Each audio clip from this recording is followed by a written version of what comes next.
I'm not an accountant. I am not a lawyer. Consult your accountant or lawyer before doing anything with this video.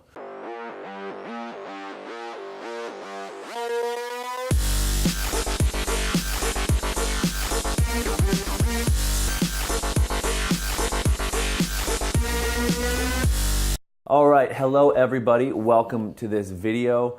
I want to talk to you today about a topic that I know not a whole lot about, but I am educating myself swiftly on the matter, and that is the 1031 exchange. What the heck is a 1031 exchange, you might ask? Well, that's a good question. I want to tell you about it in today's video. The 1031 exchange is a way that you can take the profits from a real estate deal. So you got a real estate deal here, and then you sell it. You take the profits and you put it into this real estate deal here, but you don't pay any tax on it, on the profits of that purchase. Which you might be thinking, well, why do I pay profits on anything? Well, if you're a good law-abiding citizen, you pay taxes on everything, all the income you make. But with the 1031 exchange, you can actually transfer the profits tax-free. Now, why would you want to do this? What is the point of the 1031 exchange? So, it's a fancy lingo from the IRS that basically just outlines that. Google 1031 exchange IRS code. Here's what I found on the web for 1031 exchange IRS code. Here we go. The exchange can include like-kind property exclusively, or it can include like-kind property along with cash liabilities. And properties that are not like-kind have received cash relief from debt, or property that is not like. Preferred and recognized gain in the same transaction when a lesser taxpayer exchange for a kind lesser property lesser value. That is intense stuff, but that's not what we're going to talk about today. I really want to tell you about how this can benefit you. So, point number one, because I like to base my thoughts around points because it helps me stay on topic.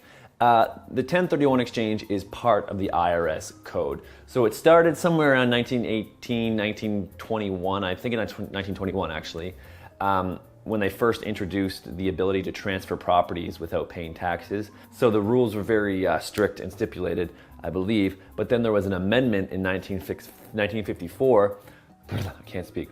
But then there was an amendment in 1954 that kind of set the rules up for the way they are today.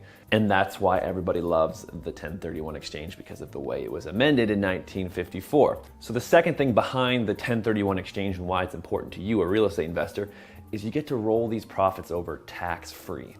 So basically, when you meet the specific guidelines of the IRS, which I'm gonna explain in another video because it's super complicated, you can then sell a property, as long as you've held it for a certain amount of time, and then roll it into the next property, and then it's tax-free, and you don't have to pay the capital gains tax of 20% or higher, like you would if you were flipping a property.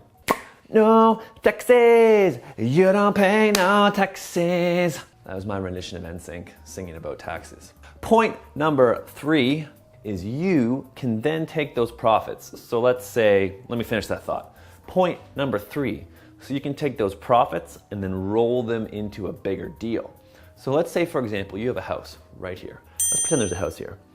And this house was $100,000. And you bought it for 100 grand. You held it, let's say 5 years. Let's say it sold for $160,000. So you invested $100,000. So now you have $60,000 worth of unrealized gains. I think that's what they're called. Let's just say gains. So then you don't want to pull that money out, because then you have to pay tax on that 60 grand, which would be like 30, let's say 30% of that, which is a lot of money. There's no calculator up here that can do that.